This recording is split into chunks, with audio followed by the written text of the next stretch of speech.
The book of Zakat,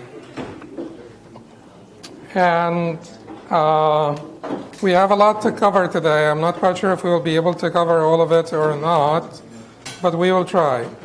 So we will talk a little bit about the meaning of Zakat, and then we will talk mainly today about the conditions of obligation. When is Zakat obligatory?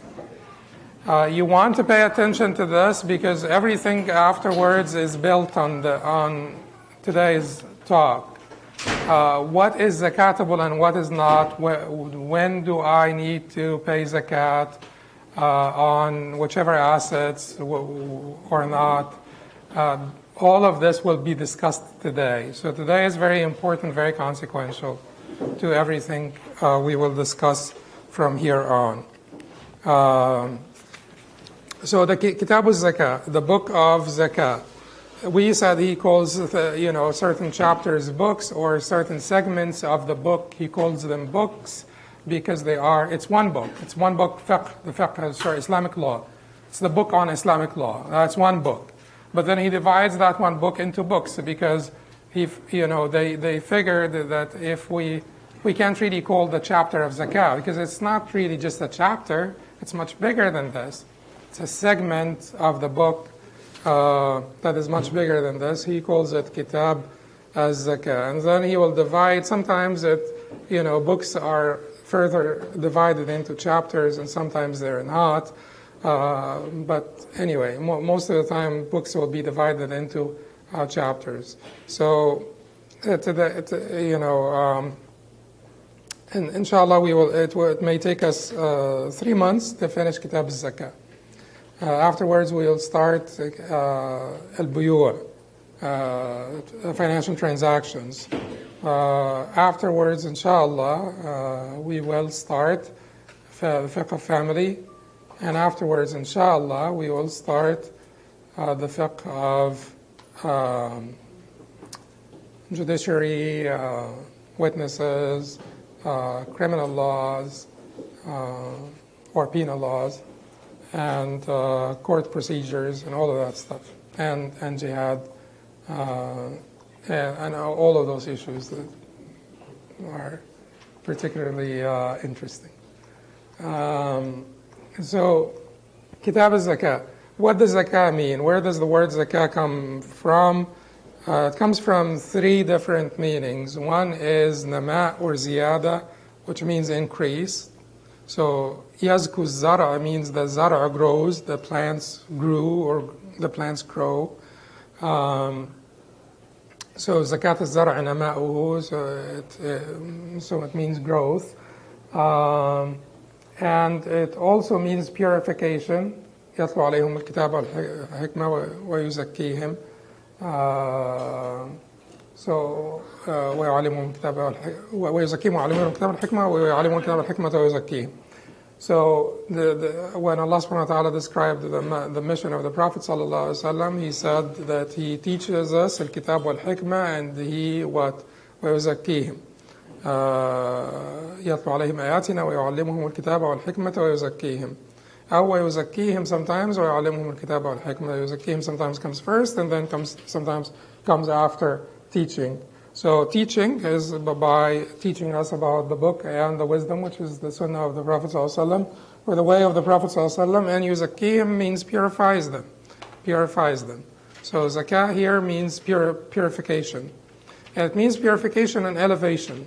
It's not just, قَدْ أَفْلَحَ مَنْ زَكَّاهَا does not only mean that you purify your soul, but it also means that you elevate your soul.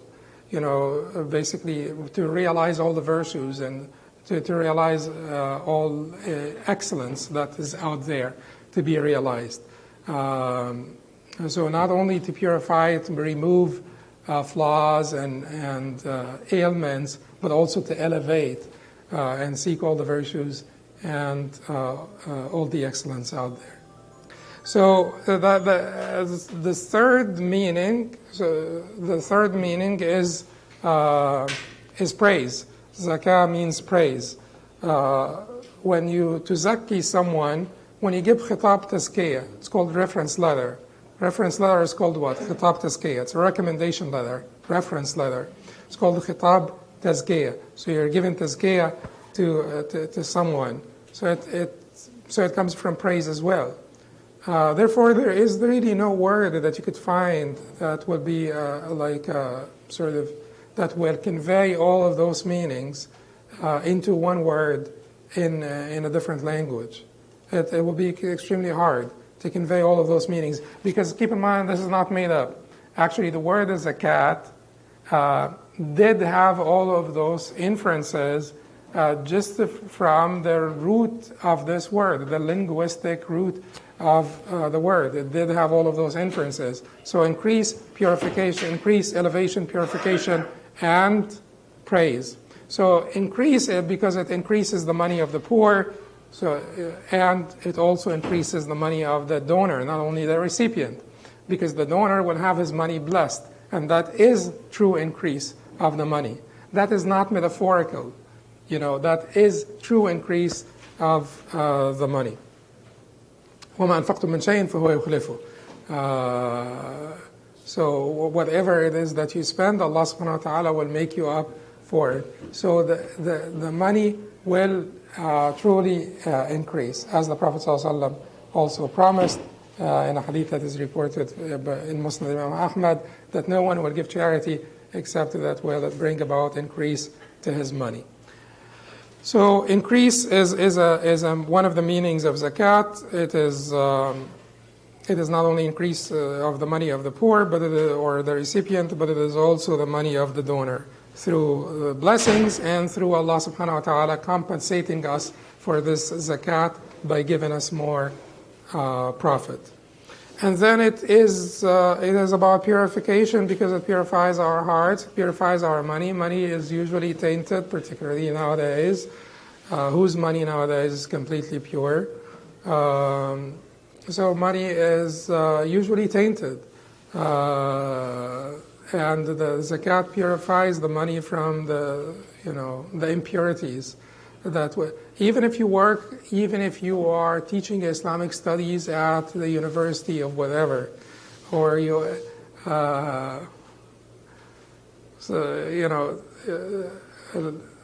al-Jawzi in Sayyid al-Khatir said that there is nothing better for the scholar than collecting money. There is nothing better that a scholar could ever do than collecting money. Because if he collects money, he will be self-sufficient and not need anyone. And then he gave examples. He gave examples of some people. He mentioned the Zuhri, and how his relationship with Abdul Malik was because Zuhri needed stipends from the Khalifa and so on.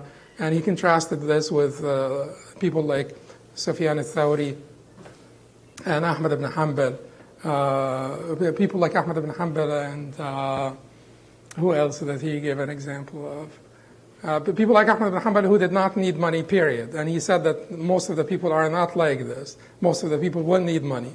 So you will either get the money from the Salatin and so on, like Zuhri did, or you'll be like Abdullah ibn Mubarak or Sa'id ibn al-Musayyib, and in fact Abu Hanifa as well, who were wealthy themselves, and they did not need anybody's money, even the Khalifa's money. I'm not quite sure that the parables are fair to Zuhri, but anyway, this is what Ibn al-Jawzi expressed in Sayyid al-Khatir. What he's trying to do is, even the money that comes to you from Baitul Mal, how could it get any purer than this? This is money coming to you from Baitul Mal for teaching Quran and teaching Islamic studies. He's saying that this is tainted because it will be a minna, there will be a minna on you, or a favor on you by the dispenser of the money, whoever dispenses this money to you, the Khalifa or the Wali or this or this, and this may have an impact on you as a scholar. So he's trying to say, whenever you can find money, halal money. Get it. Sufyan al-Thawri is the one who used to say, لولا هذه الدنانير لتمندل بنا الملوك. Had it not been for these dananir, for this money, the muluk, the kings would have used this as like tissue paper, or whatever. So money is tainted, and money needs to be purified, and the zakat purifies your money, and the zakat purifies your money.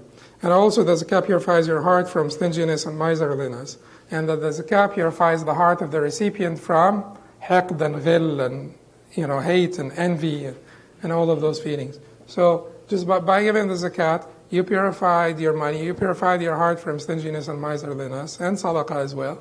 And you purified the heart of the poor people that live in your neighborhood from envy and hate, because you have shared your assets with them. And then they will be actually praying for you to have more, right? Because the more you have, the more you give. And the more the better, the more well off you are, the better off they'll be. So that is why it is purifying.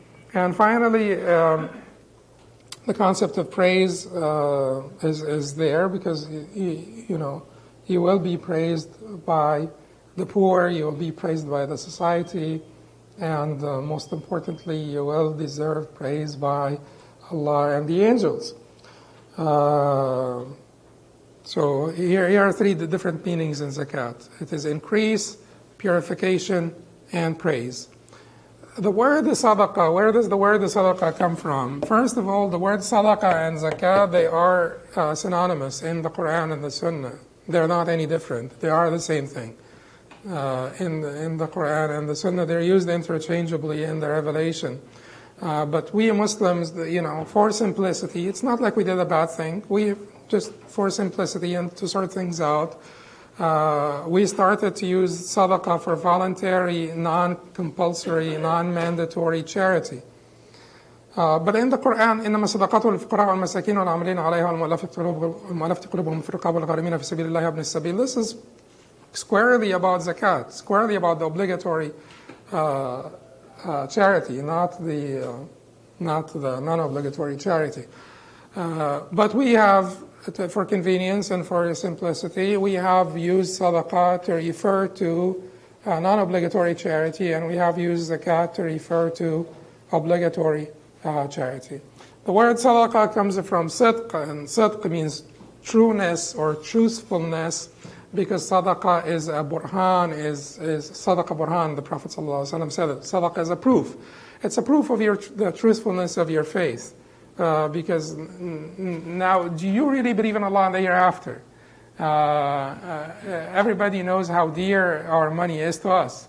And if you believe in Allah and the hereafter, you sacrifice that which is dear to you for Allah subhanahu wa ta'ala and for the reward in the hereafter. The more you believe in Allah and the hereafter, the more sacrificial you become of this money that is dear to you.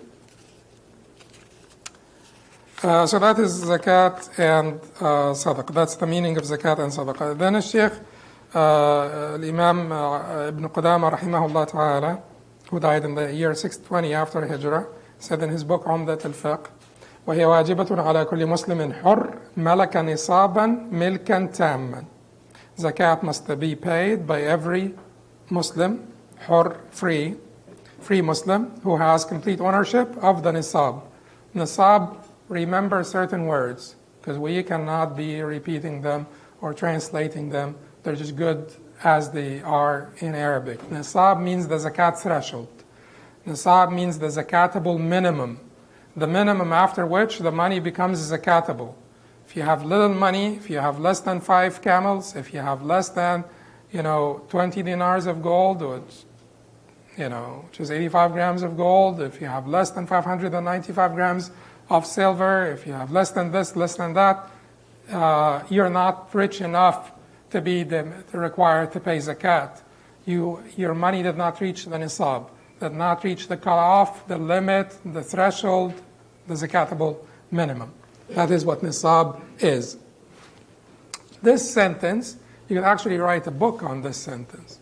This one sentence by Ibn Qudama, وهي واجبة على كل مسلم حر ملك نصابا ملكا تاما. Zakat must be paid or obligatory on every free Muslim who has complete ownership of nisab. That's it. This, you can write like a 500-page book on this. Who's required now to pay zakat? The conditions of obligation. Some of the conditions of obligation pertain to the person who is being addressed, mukhatab biha, the person who is being made liable or being addressed by the obligation of zakah, al-mukhatab biha. And there are certain things that we will mention about al-mukhatab biha. He mentioned here that it is obligatory in every free Muslim. Certainly, someone who is not free would not be required to give zakat because they don't own anything, even if they own, their ownership is weak. And even if they own, they are not required to sort of extend kindness to others because others are required to extend kindness to them and free them before they are, they're not required to extend kindness to others through their money. Certainly, they're required to be kind to people, but not through their money because of their weak ownership and because others are required to actually contribute to their emancipation. So that is why it's not obligatory on anyone who's not hur. Alhamdulillah that we're done with this. Then the one other condition that he mentioned here is being Muslim. Being Muslim, zakat is not obligatory on non-Muslims. Certainly you don't take zakat from them. Well, Banu Taghlib did not want to pay jizya, did not want to pay the so-called poll taxes to Umar ibn al-Khattab, and Umar ibn al-Khattab called it zakah for them, doubled up zakah and collected it from Banu Taghlib, which were Christians, Arab Christians, and told them, pay zakat then, it's fine. They said, we will only pay zakat, we will not pay jizya. So Umar ibn Khattab did not make a big deal out of it, and he called it zakat, and that's fine. If that makes you comfortable, that we're fine with this. Yeah. No, it's not particularly more expensive. It's the same amount that he collected from other people. He just called it zakat, and instead of calling it jizya. But that does not mean that zakat is obligatory on non-Muslims. Zakat is obligatory on Muslims. Keep in mind here that usually he says Muslim baligh aqil. Usually, in every chapter, when he starts to talk about the conditions of obligation, shurut al-wujub, he always talks about Muslim baligh aqil. He always talks about being Muslim, being sane, and being adult. Baligh. Baligh means post-pubertal. Baligh means post-pubertal. Puberty itself has a different meaning in Islam than it does in medicine or in the language. But anyway, for ease and simplicity, we'll call it post-pubertal. Adults.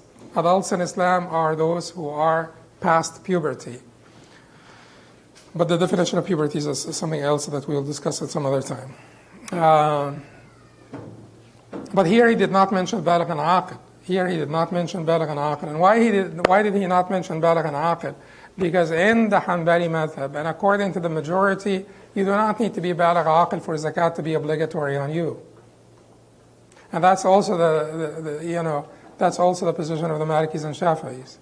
The Hanafis said no, you actually need to be. Zakat will not be obligatory on children and will not be obligatory on insane individuals because they are not mukhatabin bi'ayyi shay'i aslan. They are not being addressed by anything. The Maliki, Shafi'is, and Hanbalis said to the Hanafis, we have two arguments against you. One, the Prophet ﷺ said, اتجروا في أموال اليتامى وابتغوا في أموال اليتامى لا تأكلها الصدقة or لا تأكلها الزكاة, which means invest the money of the orphans, let the zakah not devour it or finish it or deplete it. Let the zakah not deplete it, which means that, unless you invest it, if you leave it there, the zakah will deplete it, meaning zakah is binding in the money of the orphans and the money. This was reported by Tabarani and Al-Awsat from Anas, but it is very controversial. The hadith is very controversial. Honesty is a good thing.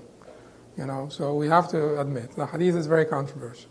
So the Hanafis could always go back, and keep in mind that Abu Hanifa particularly was conservative in his use of a hadith, not because he was against the Sunnah, rahimahullah ta'ala, hasha, but because he just wanted to verify them, because there were a lot, made up a hadith during his time in Kufa, and he wanted to be more sort of like verifying in accepting of a hadith, more reserved and conservative in accepting of a hadith, so that he does not get sort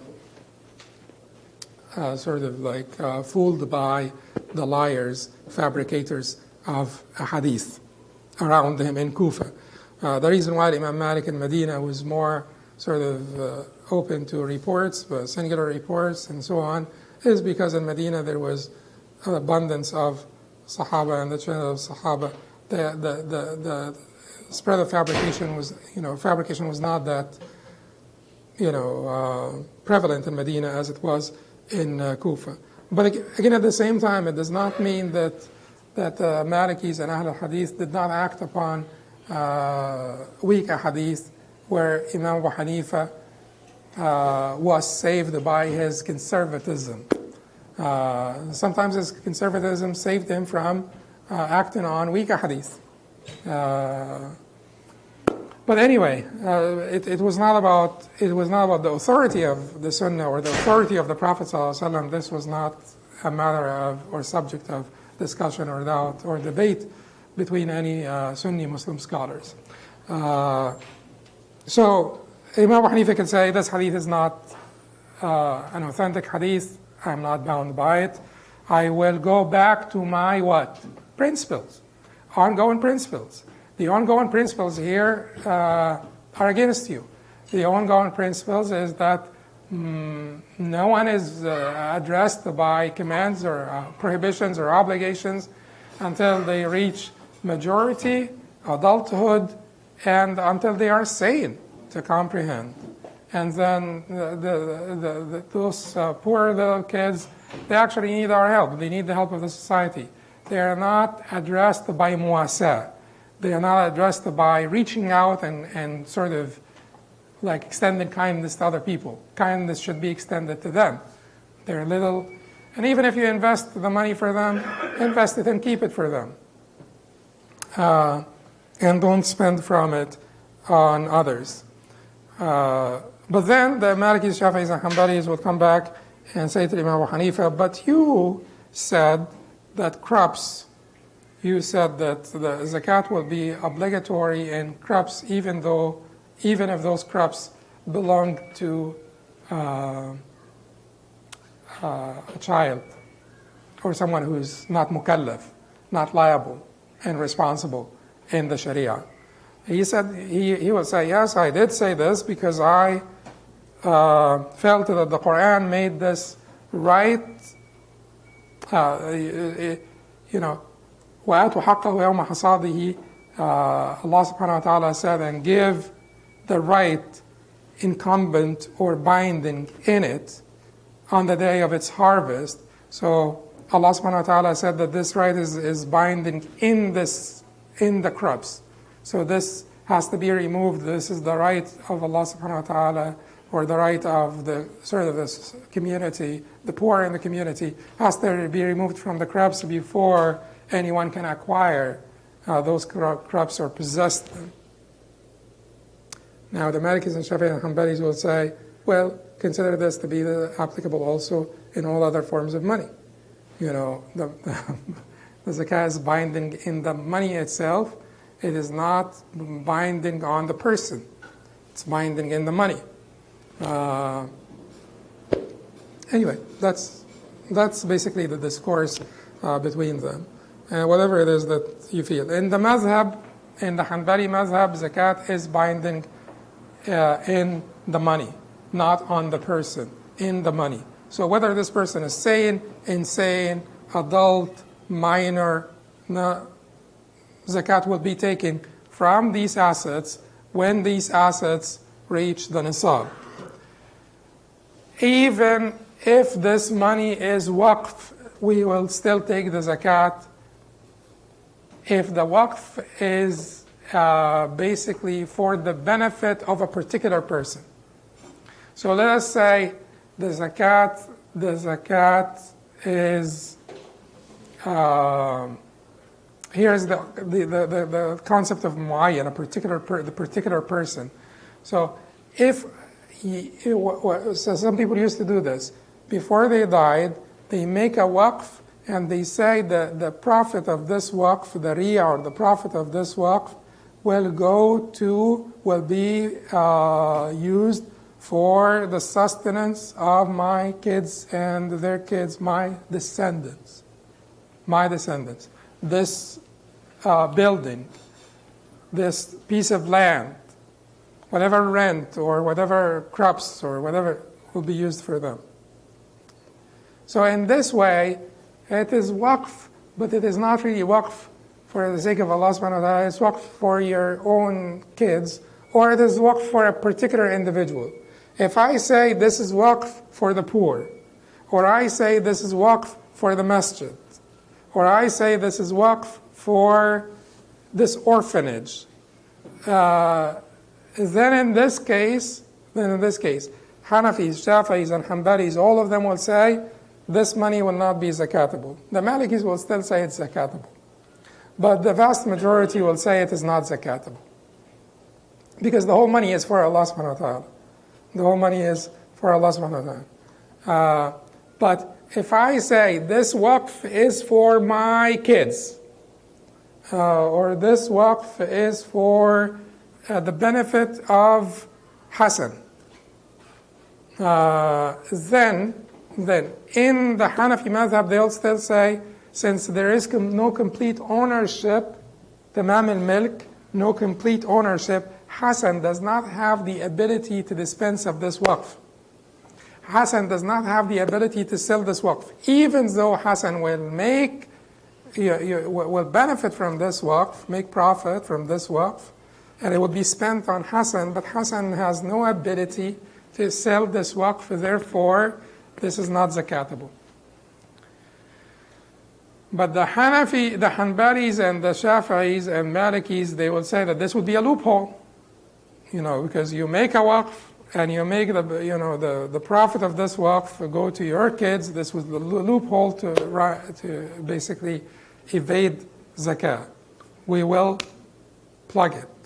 We will not allow this loophole to be made. But in general, this it has to be a particular person that is benefiting from this money. And in the madhab, even if it is a waqf and a particular person is benefiting from it, it will still be zakatable. This means what? It means that there is no zakat on public funds and the treasury of a Muslim state. There is no zakat. So people who are counting on the zakat of oil, when we come to it, they want the Gulf countries to share the I'm afraid I'll disappoint you. It would have been zakatable if these were private companies. If the oil was owned by private companies, when you privatize the companies, and this well now, the well is owned by a private company and they extract the oil, then it will be zakatable. Hanbali-wise, it is zakatable. The others would not consider it zakatable because it's not impressionable according to the Hanafis, and it's not gold and silver according to the others. But it would be zakatable if it is owned by a private entity. But it is not zakatable if it is owned by treasury. Okay, so al-mukhatab biha, the person who is being addressed by it,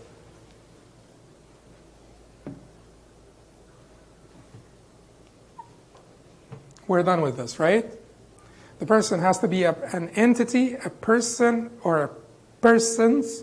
It's not a public fund, and it is not waqf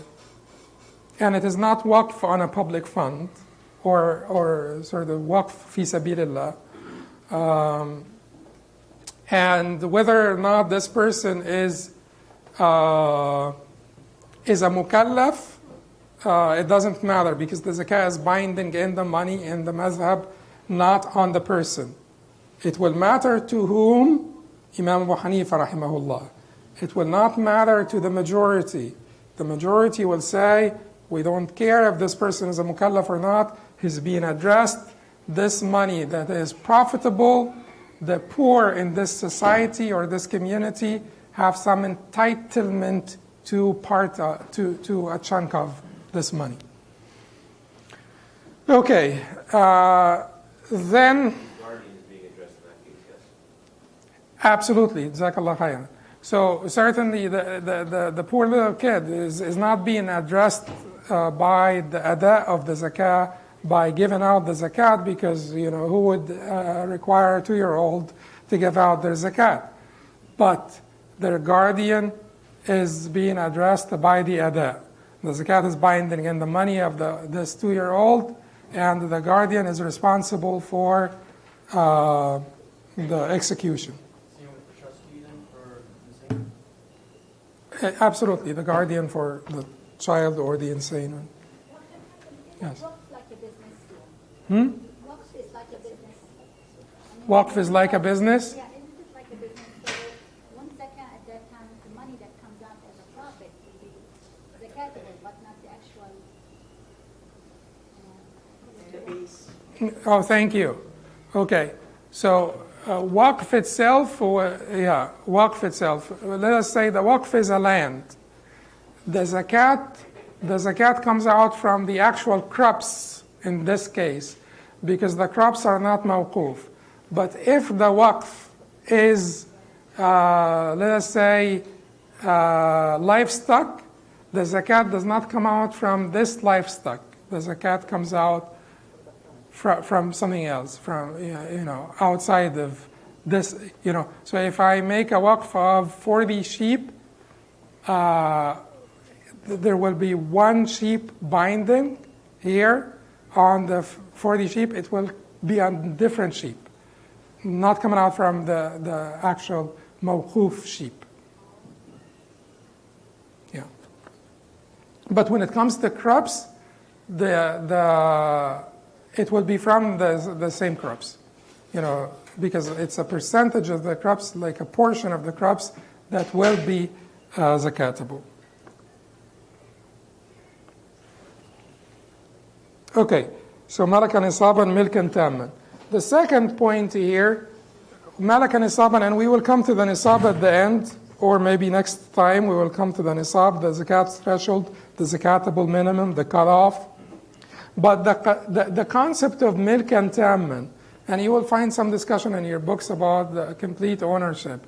That concept of milk tam, what do they mean by complete ownership? It is money that you have complete, basically, ownership of, that is irrevocable, and that is also not legal ownership, not milk raqaba only, but milk yad, which means that you do have possession of this money. You do have possession of this money. You have control over this money. You can take this money now and invest it, or take this property or this asset and sell it. You have the ability to dispose of it. And if you do have that complete control, then this money is zakatable.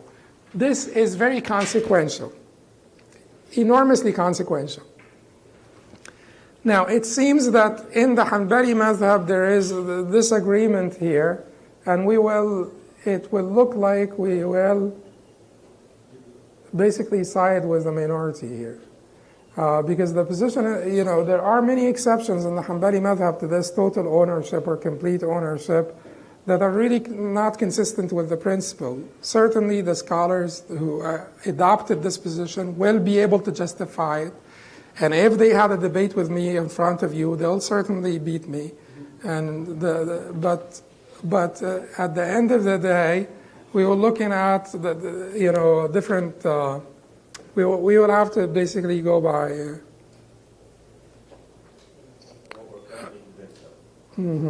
Yeah. So, for instance, they say that if the money is lost, it is zakatable. You had some money, you had like jewelry, or you had some money, and you lost it. You don't know where it is. If the money was wrongfully seized, maghsoob, it is still zakatable.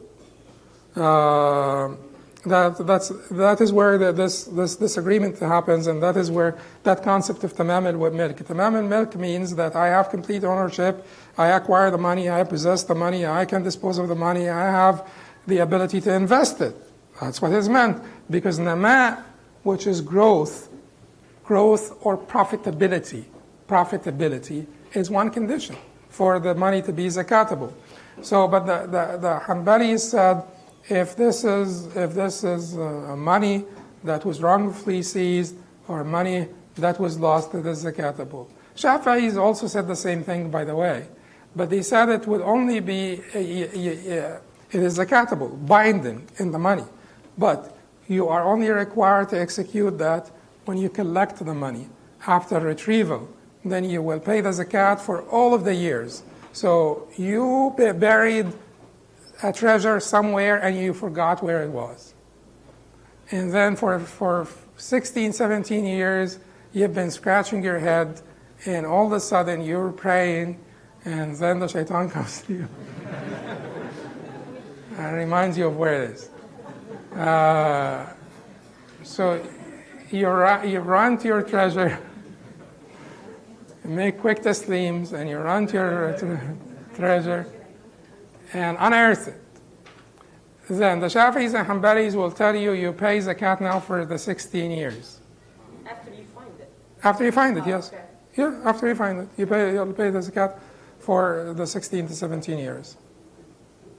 And the Malikis will tell you pay zakat only for 1 year.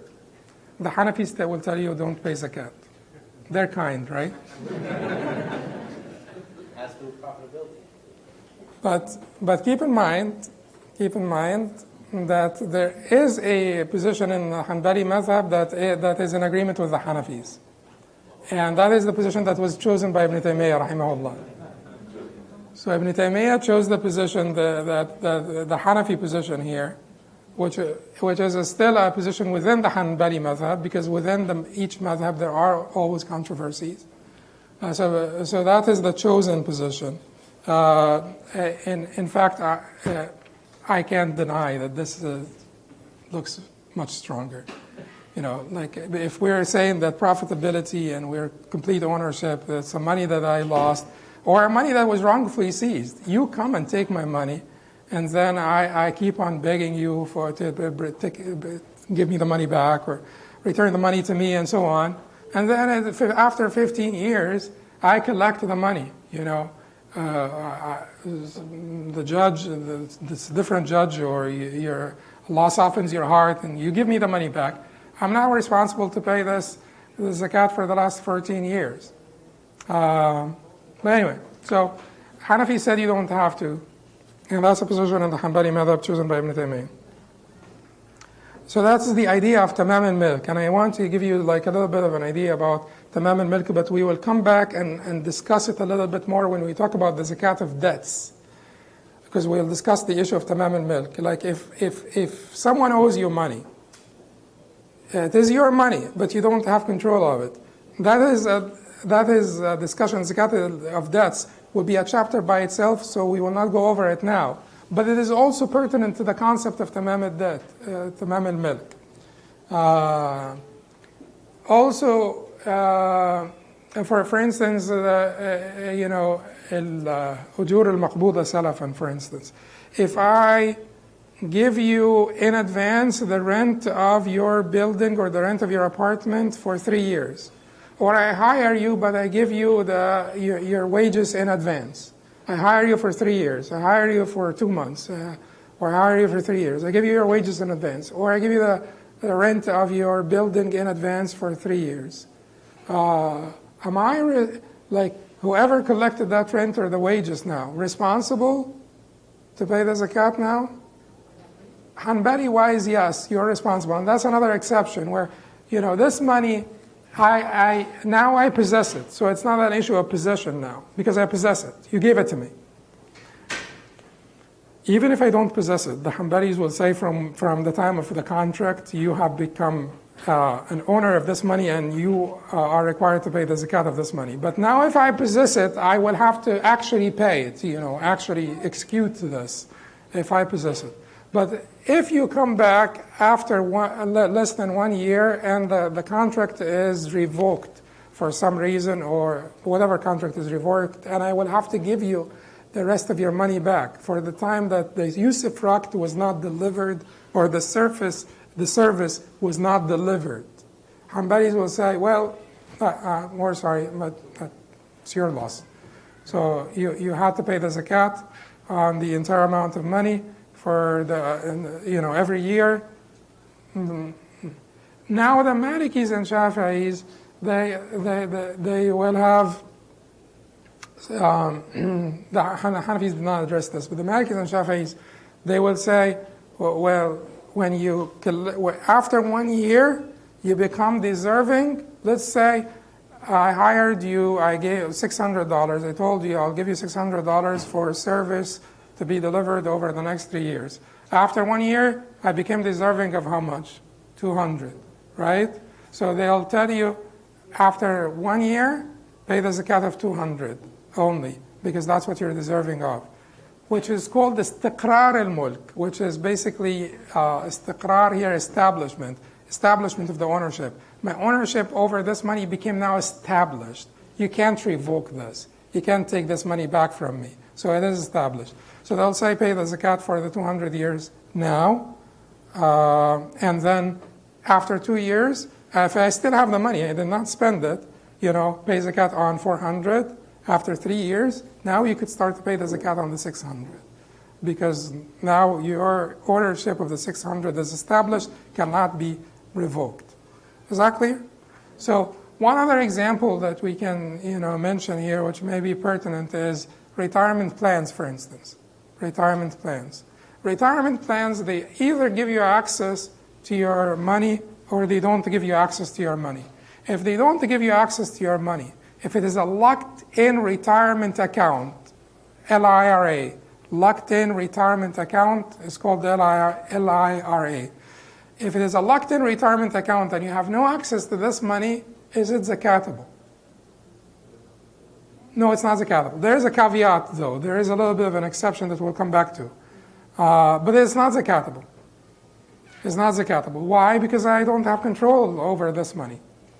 I can't dispose of this money. I can't use it for, so it's not zakatable.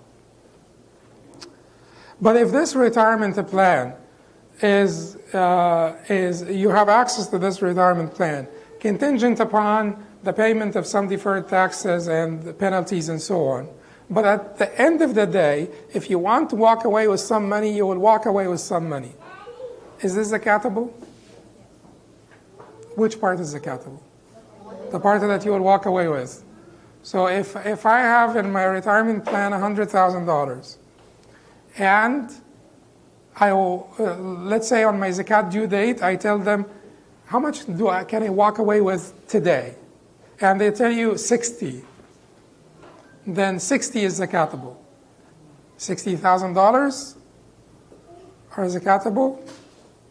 We will address this when we come to the zakat of stocks, because likely your retirement plan, likely your assets are invested in mutual funds and so on, stocks, and the zakat of the stocks is a little bit different from the zakat of cash, as we will talk about later.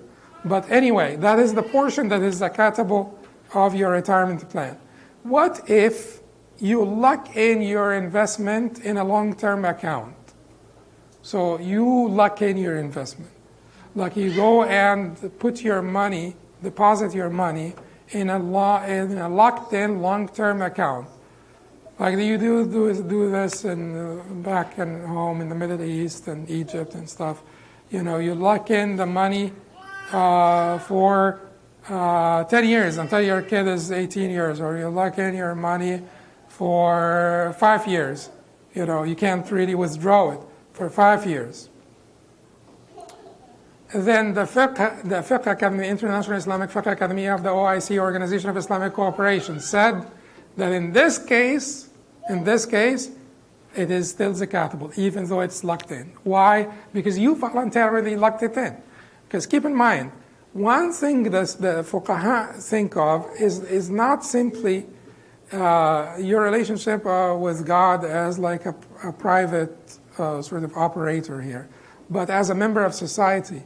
And they would not allow certain crooked members of the society to create loopholes in the law and, evade zakat this way. So if we tell people that as long as the money is locked in, it's not zakatable, everybody will just, lock in their investment. But that will not work. So complete ownership.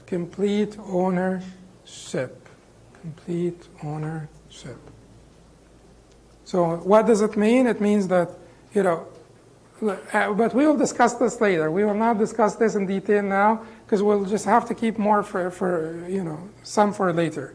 A woman who takes a woman who gets a dowry designated, and whether she takes the money or not.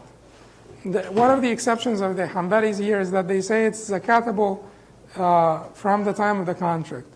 But now this dowry, before the consummation of marriage, is part of it revocable or not? Half of it is revocable. Because if the marriage is not consummated, she will return half of the dowry. Is this complete ownership established, mustaqir? It isn't really established complete ownership because half of it is revocable. She may actually need to pay it back. But they'll tell you that she will, according to the stronger position in the madhab, which may not be ultimately stronger in sort of Islam, but according to the stronger position in the madhab, they'll tell you that she will have to pay zakat on this money from the time of the contract. No, we're not talking about I said we will defer. I know that the dowry will be interesting, but we will defer it because we will have a whole day for debts and dowry and all of that stuff. So an entire chapter for this. I'm just giving examples of the idea of tamam al-milk. So things of that nature. That I have no complete ownership of. Let us say I give you one of the examples, but we'll talk about it in depth. But just to give us an idea of what this talk is about, this idea of complete ownership is about. So I give you an advance payment for a product, and I did not get that product yet. Who's responsible for this money to pay the zakat on? I give you advance payment for a product that you will give me. Advance payment here means salam, bay' as-salam, which is I give you the money all up front, and then you deliver the product to me, a certain product, quantifiable, measurable, definable, etc. Then you give me the money at a particular time. Who's responsible for this money now that you have? You could say that I am responsible, you are responsible because you have the money now. And the contract is done. So you received your your share of this contract, the portion of the contract that is owed to you. You received it, you're responsible from now, and that's the position here. Who is responsible for that product that I did not receive yet? Nobody, unless this product is gold or silver, or this product is meant to be trade goods. Like you gave me $200 for certain, yeah. How could it be gold or silver? Don't they have to get them together? No, because if gold and silver can be basically traded in a salam contract and be the deferred payment in a salam contract, if the price was not gold or silver. So I give you like 2 tons of cotton now in exchange for a certain amount of gold later. That is still possible in a Salam contract. So now, if this will be gold or silver or this will be trade goods, it's getting a little murky, right? But I just wanted to simplify it. It didn't work, right? No one determined the gold is I wanted to simplify the concept of tamam al-milk. You have to have complete ownership of this money. It will not be revocable. It is your own money. So I'm giving you examples, and I'm actually telling you that the Hanbalis actually went against that principle in most of these examples, and they made the zakat binding in this money.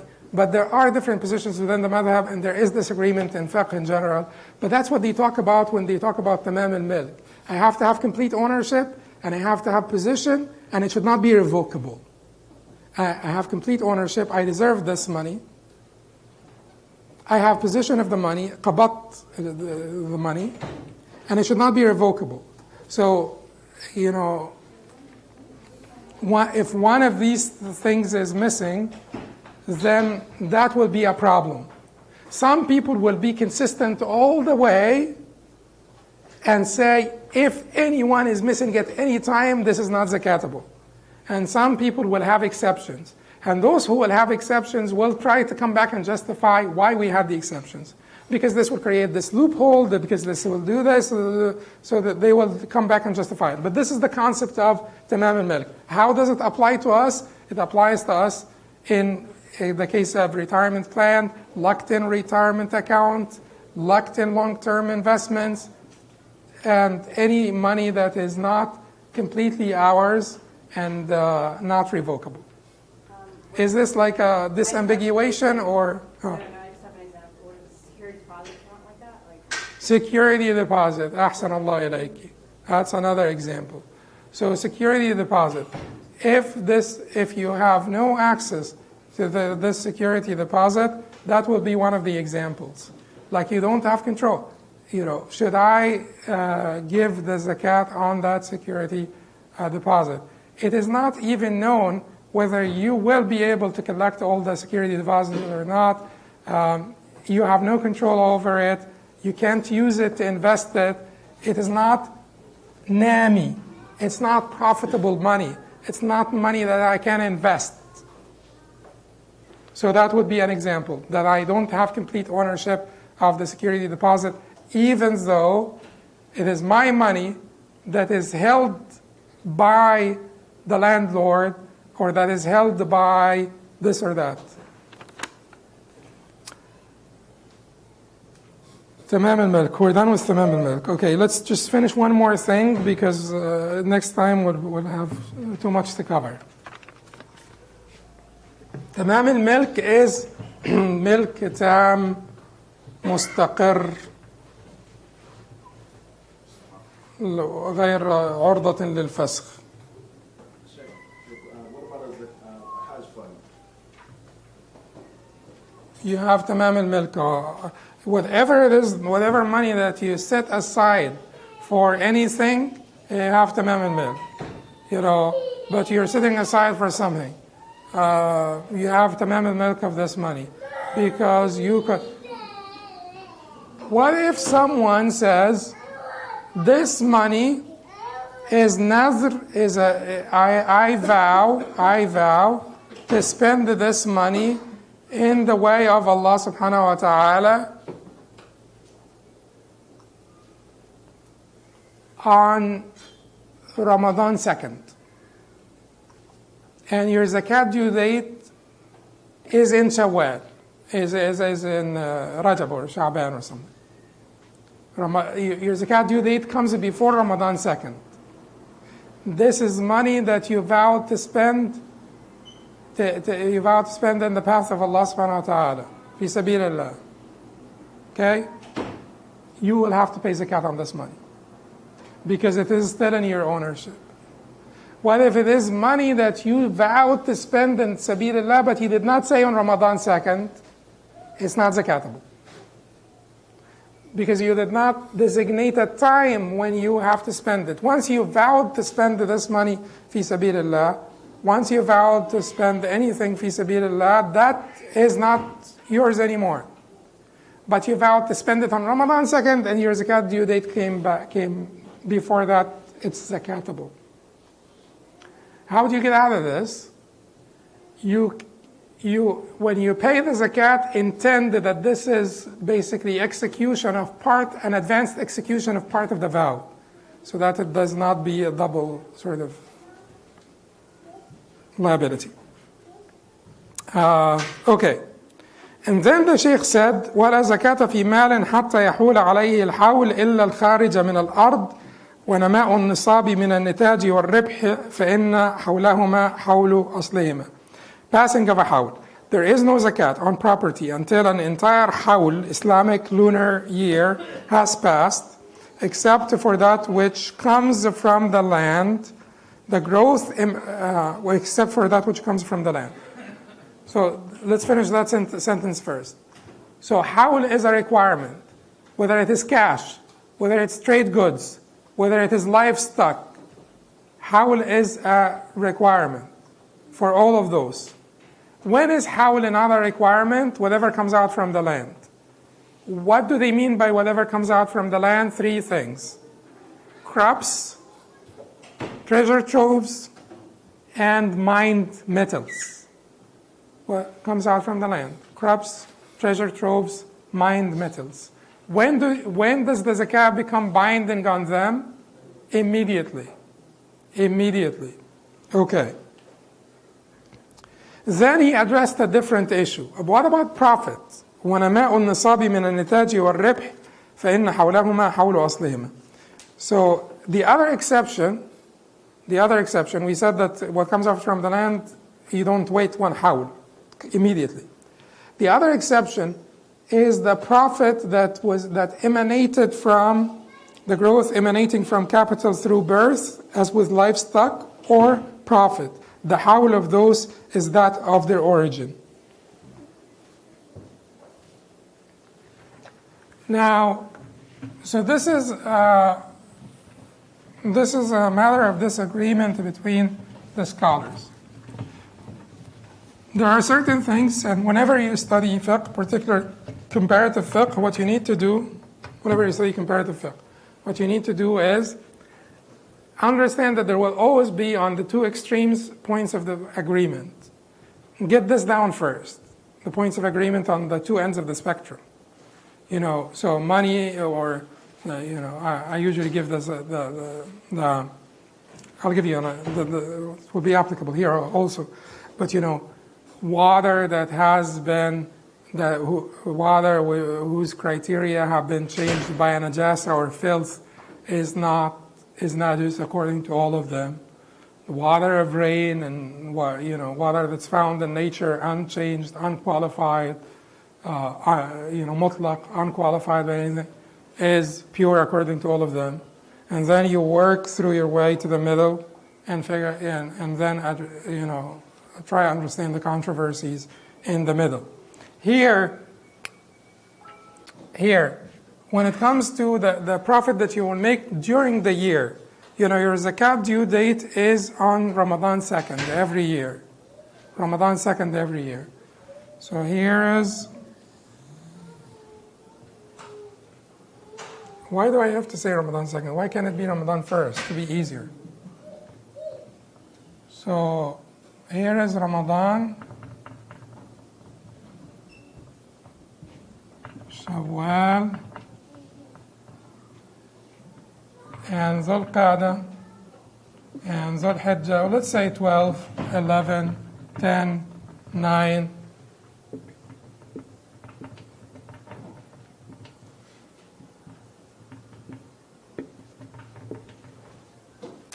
And basically 9/1 is your zakat due date.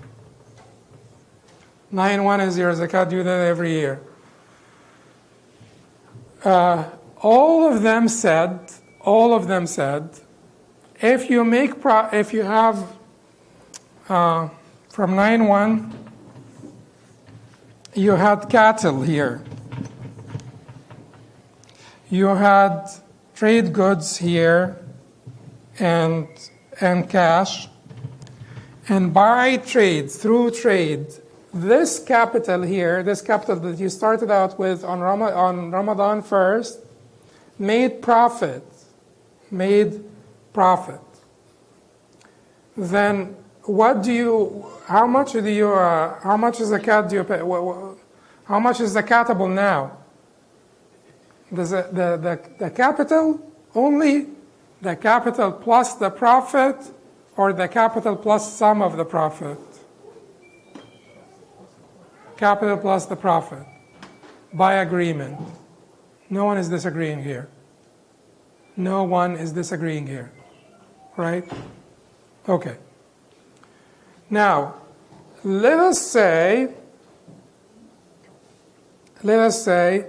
that you have cows, enough cows to pay zakat, and then you earned or you inherited gold or silver or cash.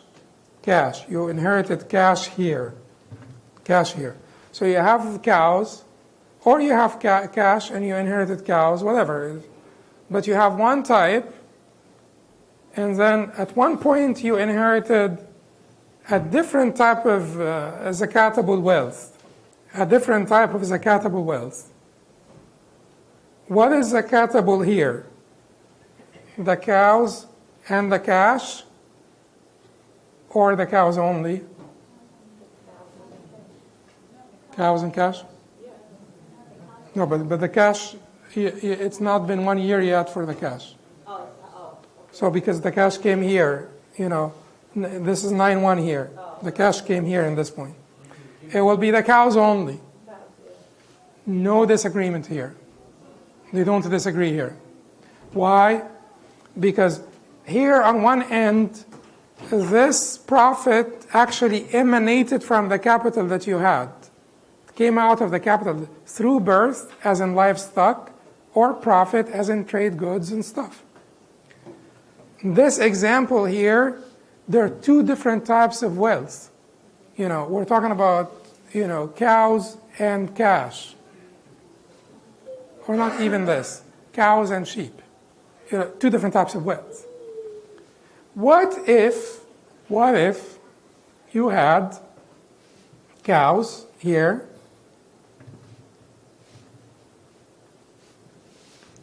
and here someone gifted you, or you earned or bought or whatever happened, more cows.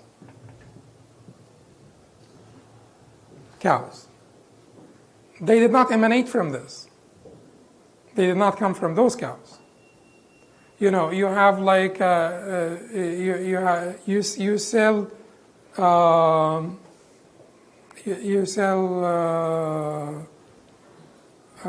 electronics, and then all of a sudden you got a lot of other trade goods, clothing, whatever. Here,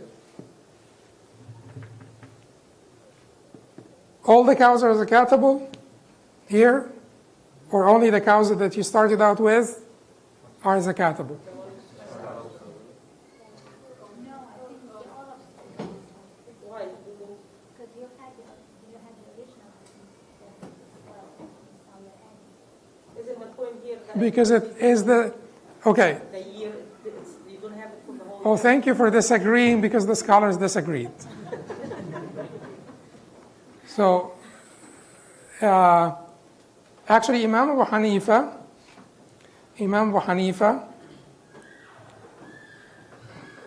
said that everything will be zakatable here. Imam Shafi'i and Ahmad said only the cows that you started out with will be zakatable. Imam Malik sided with Imam Abu Hanifa when it comes to livestock, and sided with the others when it comes to everything else. But anyway, for simplicity, just remember the two ends of this. Imam Abu Hanifa said all the cows are zakatable. Imam Shafi'i and Ahmad said only the cows that you started out with will be zakatable. How is this applicable to us? Because we are mostly employees, or even if we are traders or anything, but we earn our money in increments, in small increments. So according to Imam Abu Hanifa, don't worry about the increments. On the day on your zakat due date, just inventory everything that you have, except in this rare case of having one type of money and earning a different type of money completely in the middle of the year. Then you will start a new year for that completely different type of money. But if we're talking about the same type of money, we're talking about cash. Cash and gold and silver, they all come together in the same pot. You put them in the same pot. If we're talking about this, then Imam Abu Hanifa said, don't worry, come on your ZDD, zakat due date, and figure out how much you have and pay zakat on everything. Imam Shafi'i will say, no, every increment that you earned that did not emanate from, was not a profit of, the capital that you had at the outset or the beginning, will have its own year, will have to have its own year. So Imam Shafi'i stuck to principle here, that every amount of zakat, new amount, and that's Imam Shafi'i and Imam Ahmad. They stuck to principle that every amount of money that you owe, that you earn, will have to have its own year, because within that year there would be opportunity for growth, nama, investment.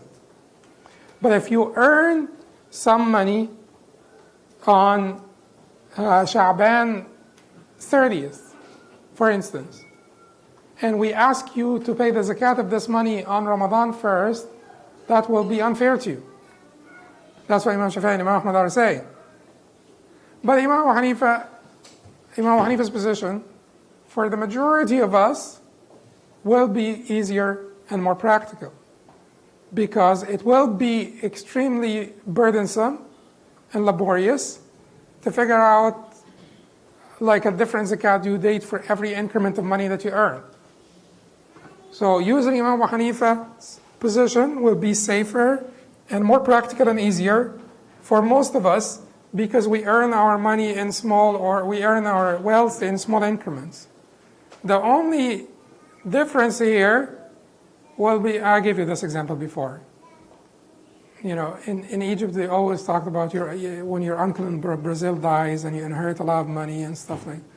So your uncle in Brazil died, and you just inherited like $2 million on the last day of Sha'ban here, and your zakat due date is 9/1. So you have never owned more than $4,000. But $4,000 is nisab, so you're required to pay zakah on 9/1, and you earn $2 million now on Sha'ban 30th. Well, according to Imam Abu Hanifa, what do? You pay zakat on 2 million and 4,000. According to Imam Shafi'i and Imam Ahmad, what do? You pay zakat only on 4,000.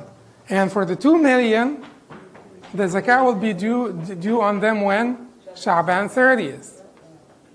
In this case, I would tell you, if you want to simplify your life, on Sha'ban 30th next year, pay the zakat not only on the 2 million, but also the 4,000, so that you only have one zakat due date, because you could pay it in advance instead of paying it later. And by this, we will have come to the end. We have not been successful at finishing the whole chapter, but inshallah we will take 5 minutes off, and then we'll have questions and answers.